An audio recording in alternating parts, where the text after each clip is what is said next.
구약성경 시편 42편 1절부터 11절까지의 말씀입니다. 하나님의 말씀을 저와 한 절씩 봉독하시고 마지막 절은 함께 읽겠습니다. 제가 먼저 봉독합니다. 하나님이여, 사슴이 시냇물을 찾기에 갈급함 같이 내 영혼이 주를 찾기에 갈급하니이다. 하나님 곧 살아계시는 하나님을 갈망하나니 내가 어느 때에 나아가서 하나님의 얼굴을 배울까. 사람들이 종일 내게 하는 말이 내 하나님이 어디 있느뇨 하오니 내 눈물이 주야로 내 음식이 되었도다. 무리와 동행하여 기쁨과 감사의 소리를 내며 그들을 하나님의 집으로 인도하였더니 이제 이 일을 기억하고 내 마음이 상하는도다. 내 영혼아, 내가 어찌하여 낙심하며 어찌하여 내 속에서 불안해하는가. 너는 하나님께 소망을 두라. 그가 나타나 도우심으로 말미암아 내가 여전히 찬송하리로다. 내 영혼이 내 속에서 낙심이 되므로 내가 요단 땅과 헤르몬과 미살산에서 주를 기억하나이다. 주의 폭포 소리에 깊은 바다가 서로 부르며 주의 모든 파도와 물결이 나를 휩쓸었나이다. 베푸시고 밤에는 그의 찬송이 내게 있어 생명의 하나님께 기도하리로다. 내 반석이신 하나님께 말하기를 어찌하여 나를 잊으셨나이까. 내가 어찌하여 원수의 압제로 말미암아 슬프게 다니나이까 하리로다.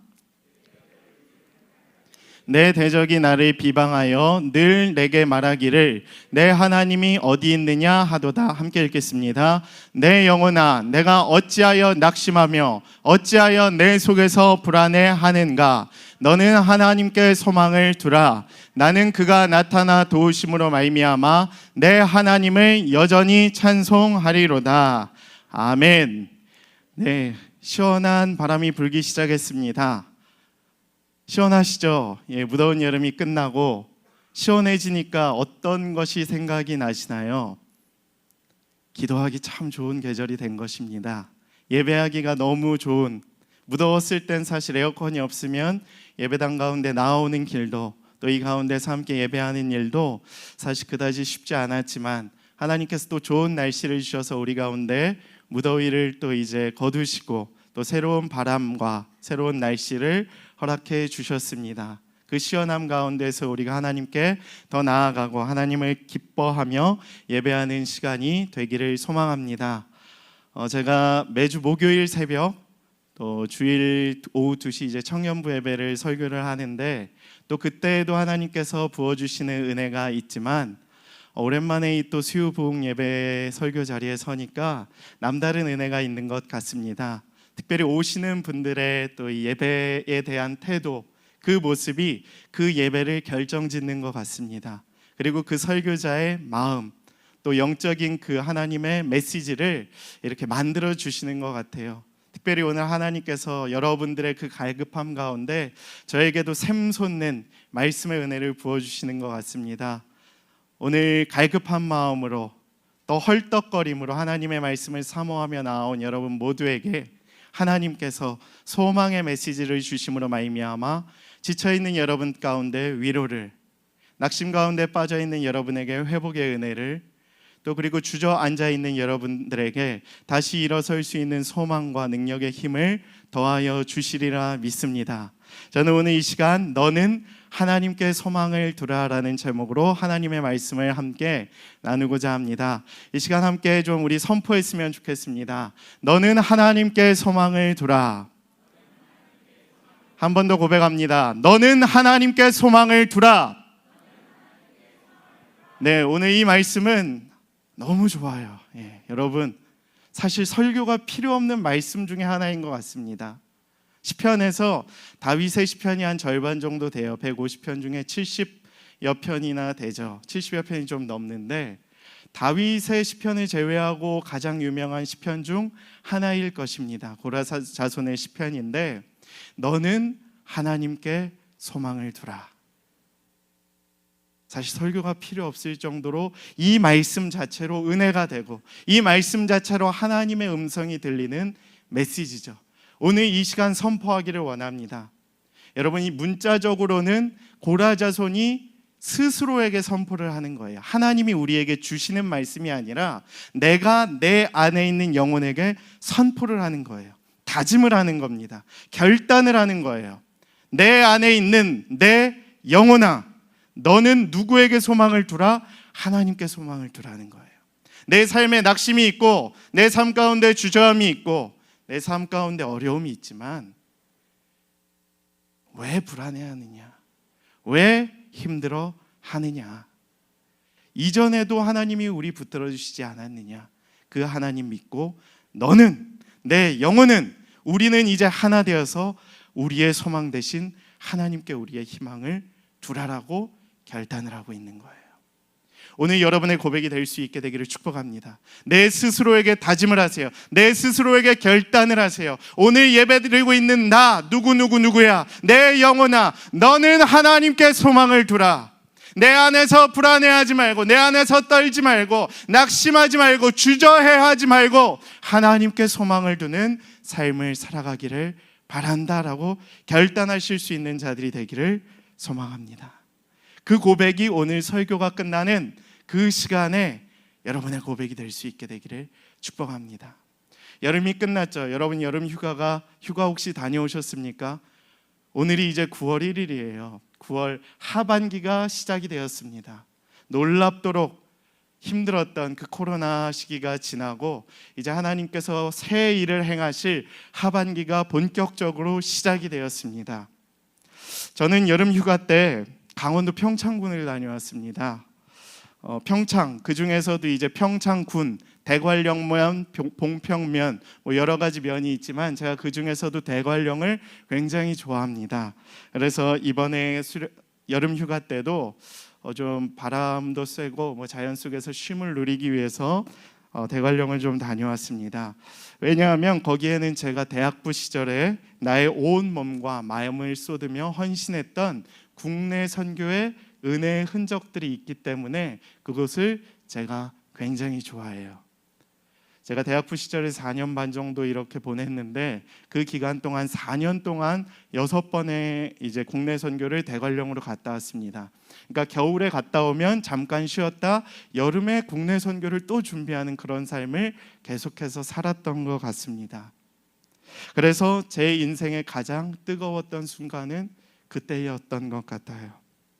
그래서 내 인생에서 가장 하나님을 사랑하고 열정적으로 섬겼던 순간이라고 생각을 하기에 제가 열정이 떨어지고 하나님을 향한 사랑이 식을 때면 이내 대관령으로 떠나고는 합니다. 그래서 그 땅을 가서 제가 선교했던 그 교회를 바라보고 제가 밟았던 그 땅, 제가 기도했던 그 지역을 바라보곤 하면 제 열정이 다시 한번 회복되고 하나님께서 그때 부어주셨던 은혜가 오늘 이 죽어있는 나에게 다시 임하셔서 새로운 힘을 불어 넣어주시기 때문입니다. 열정을 회복하는 계기가 되는 것이지요. 여러분이 가장 뜨거웠던 때는 언제입니까? 그 열정의 대상은 무엇이었고 그 열정의 뜨거움은 어느 정도였습니까?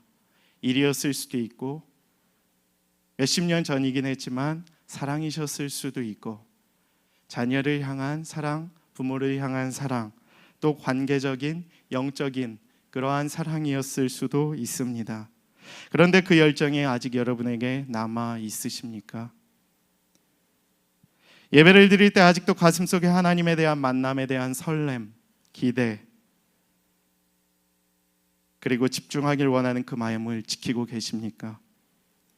그러나 우리는 선뜻 그 열정이 아직도 내게 남아있다고 하기에는 내가 가장 뜨거웠었던 그때에 비하면 조금은 식지 않았을까라는 정직한 질문을 우리 앞에 해보게 됩니다. 오늘 보게 되는 시편의 말씀에서도 고라 자손의 영적인 낙심과 침체가 등장을 하고 있습니다. 이 시편의 저자인 고라 자손은 영적인 하나님의 부르심을 받아서 예배를 섬겼던 레위 지파의 후손들입니다. 고라라는 인물이 레위 야곱의 아들이었던 레위의 증손자입니다. 그래서 그 후예들이 예배를 계속해서 섬겼죠. 근데 자신들의 뜨거웠던 열정들이 사라진 그 현실을 마주하면서 영적인 침체로 매우 힘들어하며 탄식하고 있는 시편이 오늘 이 시의 주된 내용인 것입니다. 열정적이었던 그 과거의 순간을 기억하며 열정이 없는 오늘 이 순간의 영적인 침체에 빠진 나를 보며 한탄하는 시편인 것입니다. 그래서 저는 오늘 이 말씀을 통해서 그 예배자들이 어떤 이유로 영적 침체를 경험하게 됐으며 그 침체를 돌파하고 뛰어넘을 수 있는 돌파 전략과 방법은 무엇이 있는지 계속해서 하나님의 말씀을 통해 우리가 함께 나누기를 소망합니다. 먼저 첫 번째 영적 침체의 이유는 무엇이냐 하면 길어지는 무응답의 시간이라는 것입니다. 우리는 영적인 침체에 빠진 이유가 여러 가지가 있습니다. 그런데 그 중에서 하나가 바로 길어지는 하나님의 무응답의 시간이다. 빅토르 에밀 프랭크라는 오스트리아의 유대인 신경학자이자 심리학자는 죽음의 수용소에서라는 책을 썼습니다. 이 책의 주된 내용은 무엇이냐 하면 유대인이었던 그가 세계대전에서 유대인이라는 이유만으로 아우슈비츠 수용소, 잘 아시죠? 안내 일기가 쓰여졌던 그곳 다하우 수용소라는 시간에서 3년의 시간을 보내면서 그곳에서 겪었던 일들을 이렇게 책으로 집필한 내용입니다. 그런데 그가 1944년 크리스마스 전후와 1945년 신년 연휴 전후에 수용소에 수감되어 있던 유대인들이 갑작스럽게 많이 죽어나가게 되는 것을 보게 되었다라고 합니다. 이 책에서 그 내용이 적혀 있다라고 합니다. 무슨 이유 때문에 그랬을까? 전염병이 돌았던 것도 아니고 그 당시에 악명 높았던 가스실로 실려갔던 것도 아니었는데 왜 그렇게 많은 사람이 하필이면 그 시기에 한꺼번에 죽어나가게 되었을까라는 질문을 갖고 현실을 마주하게 되었다고 합니다. 그런데 그 이유는 이것이라고 합니다. 이번 크리스마스 1944년 12월에 이번 크리스마스에는 많은 사람들이 유대인들이 그곳에 있었던 사람들이 내가 석방되어서 이렇게 새로운 삶을 살아가게 되겠지라는 나름의 희망을 가지고 있었다라고 합니다. 그리고 1945년 신년이 되자 역시 동일한 희망을 가지고 많은 사람들이 새해를 마주하게 되었다라고 합니다. 그러나 1월이 지나고 2월이 돼서도 다른 기별이 없고 희망의 기색이 보이지 않자 많은 사람들은 이내 절망을 하게 되고 마음의 영혼이 식어가며 죽음에 이르게 되었다라는 사실입니다. 안타까운 사실은 우리가 잘 아는 것처럼 그로부터 몇 달이 지나지 않아 1945년 여름쯤에 해방이 임하게 되죠. 많은 사람들이 그 해방의 시기를 알았다라고 한다면 1944년 연말과 1945년 신년을 맞이하면서 그렇게 죽어나갔을까요? 그렇지 아니했을 거라는 것입니다. 조금만 더 참고 기다렸으면 좋았을 텐데라는 마음이 우리의 가운데 있죠.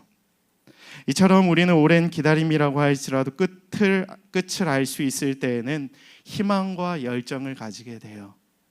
이때까지만 버티게 되면 좋은 결과가 있겠지. 시험을 준비할 때도 그랬잖아요. 11월이 시험이라고 한다면 11월까지 나의 그 시험에 대한 그 피치 이런 여러 가지 몸의 그 호르몬의 상태라든지 여러 가지 훈련의 상태를 거기에 맞추죠. 그리고 11월을 향하여 달려나가는 것이에요. 희망적으로. 근데 그 11월이라는 시간, 희망이 우리에게 없을 때 우리의 삶은 어떠합니까? 기다리기가 매우 어렵다라는 거예요. 끝을 알 수 없는 고난의 시간을 마주하게 될 때 우리의 영혼은 깊은 방황에 이르게 되고 죽음을 경험하게 되는 경우도 있다라는 사실을 우리는 잘 알고 있습니다. 오랜 시간 동안 고백했던 나의 갈급했던 기도의 내용들이 응답하지 못할 때 우리의 열정은 시간의 장벽 앞에서 너무 무기력하게 넘어지게 되고 서서히 식어가게 되는 것을 경험하게 됩니다. 이처럼 길어지는 무응답의 시간들이 우리를 영적 침체의 방향 속으로 몰아가는 경우가 있다. 두 번째 영적 침체의 이유는 무엇이냐? 원수들의 비난과 조롱이라는 것입니다. 원수들의 비난과 조롱. 오늘 본문 말씀 3절에 보면 사람들이 종일 내게 하는 말이 내 하나님이 어디 있느뇨 하오니 내 눈물이 주야로 내 음식이 되었도다 라고 기록이 되어 있죠. 우리가 신앙생활을 하다가 보면 사실 굉장히 어려운 순간 중에 하나가 무엇이냐? 원수들이 있다는 것입니다. 우리의 삶, 우리의 신앙, 우리의 영적인 이러한 상태를 괴롭히고 비난하고 조롱하는 원수들이 있어요. 사실 원수들이 우리를 공격하면 좋은데 원수가 아닌 내 편이라고 생각했던 사람이, 내가 믿었던 가족이, 또 나의 동역자가 나를 비난하고 나를 조롱하고 내가 전도했던 그 사람이 나를 힘들게 하는 순간엔 사실 우리는 더욱더 참기 어려운 순간을 마주하게 됩니다. 심지어 오늘 여기에 등장하는 고라자손의 사람은 다른 사람들을 이끌고 예배 자리로 나아갔던 사람이 이제는 자신조차도 제대로 나아갈 수 없는 어려운 상황 속에서 방황하면서 영적인 침체에 이르렀다고 이야기를 하고 있습니다. 세 번째 영적인 침체의 이유는 무엇이냐? 나라를 잃고 예배드리지 못하게 된 슬픔이 그의 가운데 있었다라는 것입니다. 고라자손이 이 시편을 언제 썼느냐? 남은 자들의 시편이라고 불리는 이 시편은 바벨론 포로 시기에 이 고라자손의 후손들이 이 시편을 썼다라는 기록했다라는 설이 있습니다. 즉 렘넌트 삼스라는 그 남은 자들의 시편이라는 이야기인 것입니다. 바벨론 포로를 잡혀간 자들이 이국 땅에서 성전 예배를 그리워하며 지었다라는 것이에요. 여러분, 예배가 단절됐던 순간이 우리도 작년에 있었죠. 온라인으로 예배를 마주해야만 하는 슬픈 참혹한 현실에 마주한 경우들이 우리 가운데도 있었습니다. 그 현실을 이 사람들도 마주하고 있는 것이에요. 시인의 마음의 상태가 하나님과의 영적인 거리감과의 연관성이 매우 높다는 것을 우리는 알 수 있는 것입니다. 하나님을 가까이하고 하나님을 영적으로 마주할 때에는 감사와 기쁨과 찬송이 넘쳤는데 하나님의 임재를 가까이 할 수 없는 지금은 고통과 절망으로 가득하다는 것이에요. 여러분, 그러나 이 시간 우리 앞에 정직하게 질문을 해보길 원합니다. 우리의 영적 침체는 영원한 것입니까? 하나님은 오늘 말씀을 통해 그렇지 않다라고 우리에게 이야기해주고 계십니다. 하나님의 응답이 지연되는 시간 속에서 우리는 이 영적인 침체의 시기가 빨리 지나갔으면 좋겠지만, 침체의 시간이 하나님께서 예비해 두신 시간이며 그 시간 속에서도 늘 우리와 함께 하시는 사실을 알게 된다면 그것 또한 우리에게 매우 의미 있는 은혜의 시간이 되지 않을까요? 만약 이 고난의 시간조차도 하나님이 예비해 두시고 하나님이 우리와 함께하는 시간이시라고 한다면 그 고난도 축복의 통로가 될 줄로 믿습니다.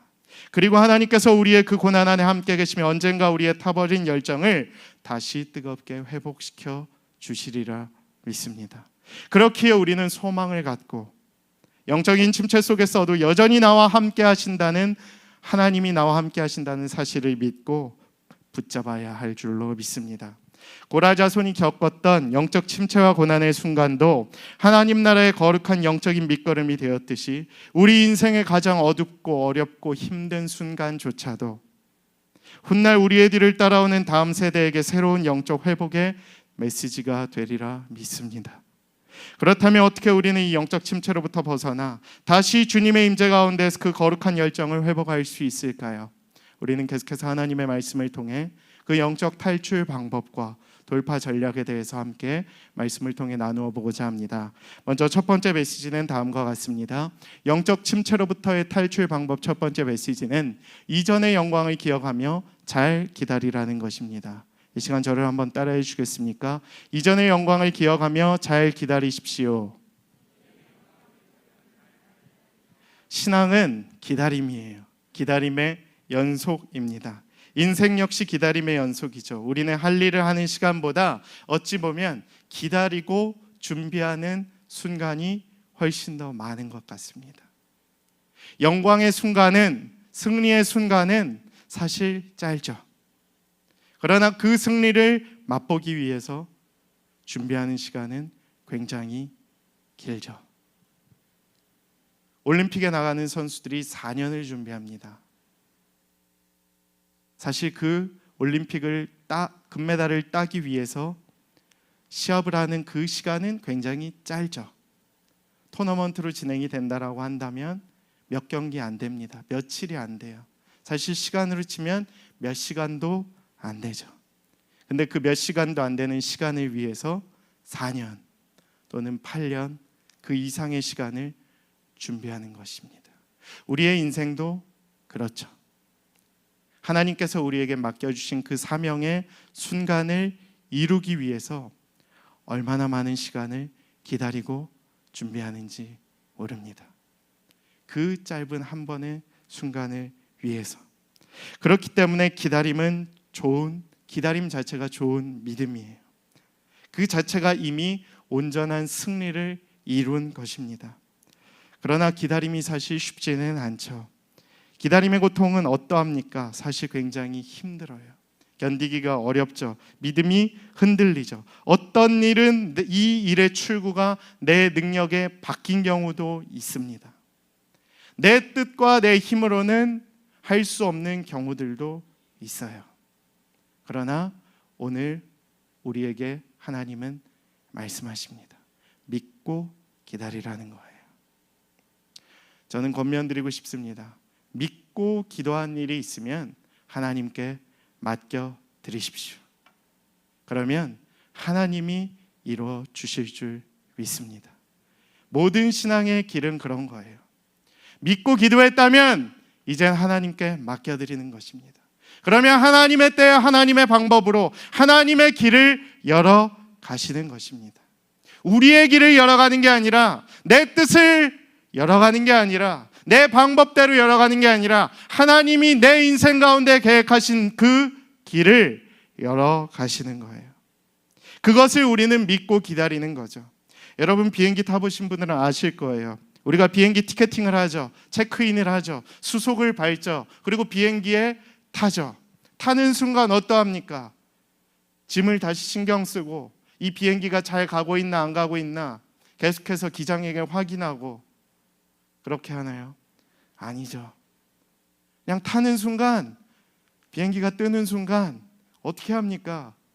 믿고 맡기죠. 눈을 감고 그냥 편안하게 쉬죠. 우리가 발버둥 친다고 뭐 달라집니까? 그냥 목적지까지 안전하게 가는 거죠. 우리의 신앙의 여정이 그러할 줄로 믿습니다. 믿고 기도했으면 그냥 맡기는 거예요. 내가 체크인했고 티켓팅했고 수속을 밟았고 게이트를 지나고 몸수색을 하고 비행기에 탑승을 했다면 이제는 맡기는 거죠. 기도했다면, 최선을 다했다면, 정말 이것이 하나님의 뜻이라고 믿고 기도하며 열심으로 나아왔다고 한다면 하나님의 뜻에 맡기는 거예요. 그러면 하나님이 하나님의 뜻대로 하나님의 방법으로 이루게 되실 줄 믿습니다. 저는 잘 믿고 잘 견디는 사람이 되리라 믿습니다. 잘 믿고 맡기는 사람이 잘 견디는 거예요.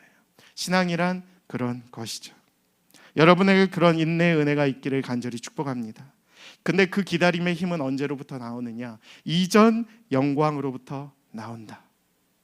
오늘 시편의 기자는 이야기하고 있어요. 이전의 경험들, 이전에 내가 하나님과 은혜를 쌓았던 그 순간들, 이게 꼭 필요한 거예요, 여러분.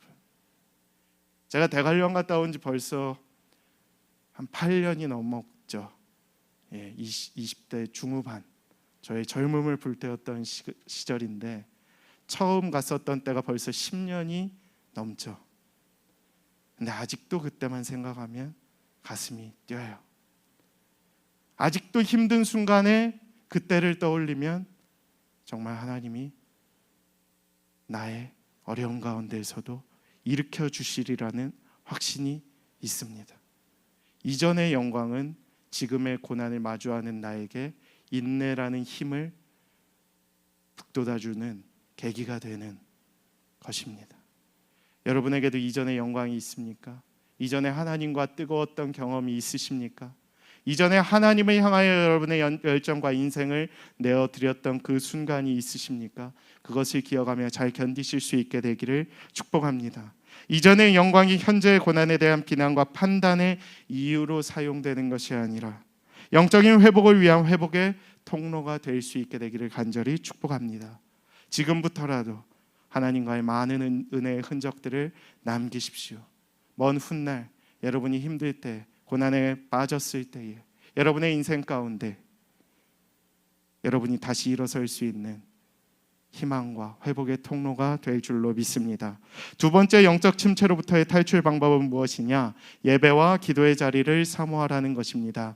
이 시간 함께 선포하겠습니다. 예배와 기도의 자리를 사모하라. 오늘 본문 말씀 8절 함께 읽겠습니다. 시작. 낮에는 여호와께서 그의 인자하심을 베푸시고 밤에는 그의 찬송이 내게 있어 생명의 하나님께 기도하리로다. 아멘. 오늘 본문 시편은 계속해서 반복이 돼요. 절망, 탄식, 낙심, 그러나 소망, 그리고 찬송, 그리고 기도, 그리고 하나님께 예배드리는 것. 절망이 있어요. 절망이 반복돼요. 그러나 나는 쉬지 않고 기도하고, 나는 쉬지 않고 찬송하고, 나는 쉬지 않고 결단하며 예배의 자리를 사모하겠다는 다짐도 계속됩니다. 그리고 스스로에게 고백하죠. 선포하죠. 내 영혼아, 내 불안해하느냐? 어찌하여 불안해하느냐? 너는 하나님께 소망을 두라. 이것이 돌파 전략이 될 줄로 믿습니다. 우리는 힘든 시기에 무엇을 찾고 있습니까? 세상의 방법을 찾고 있습니까? 아니면 기도의 자리로 나아가서 하나님의 영적인 방법으로 여러분의 모든 어려움을 돌파하려고 애쓰고 계십니까?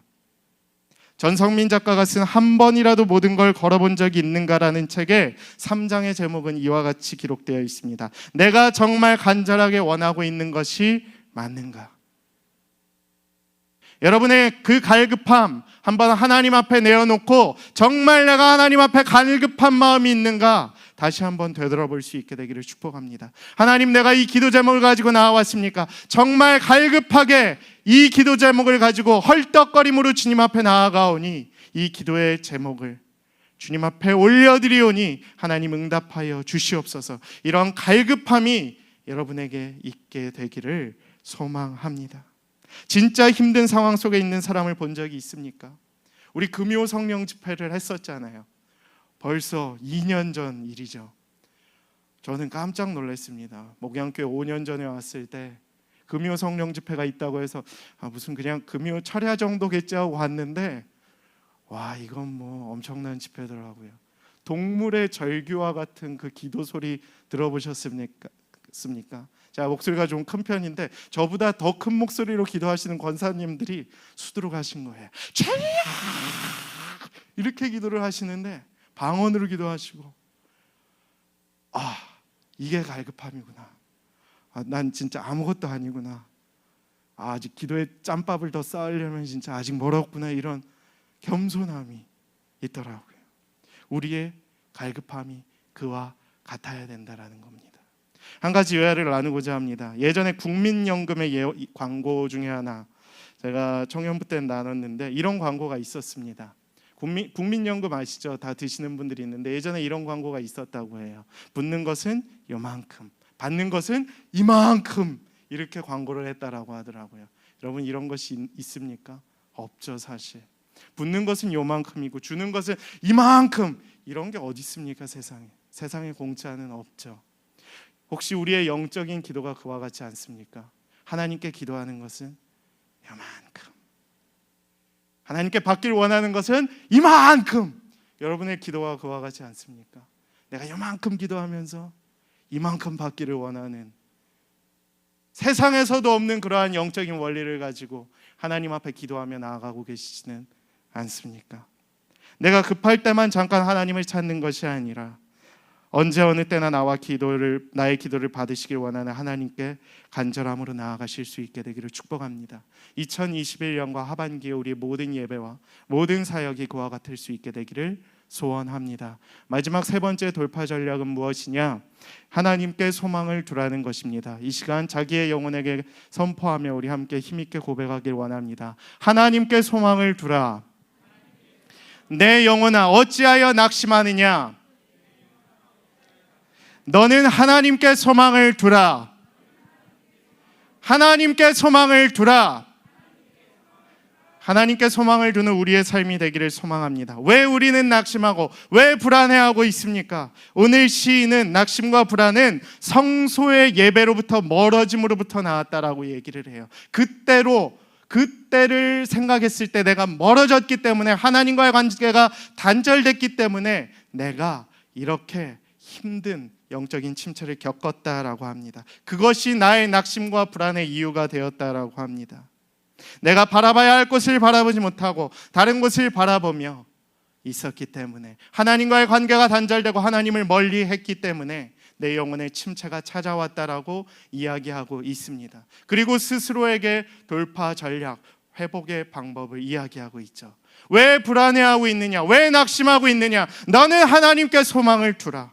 그러면 하나님이 너와 함께 하실 것이다 이야기를 하고 계시는 것입니다. 우리 스스로 돌파 전략을 찾는 것이에요.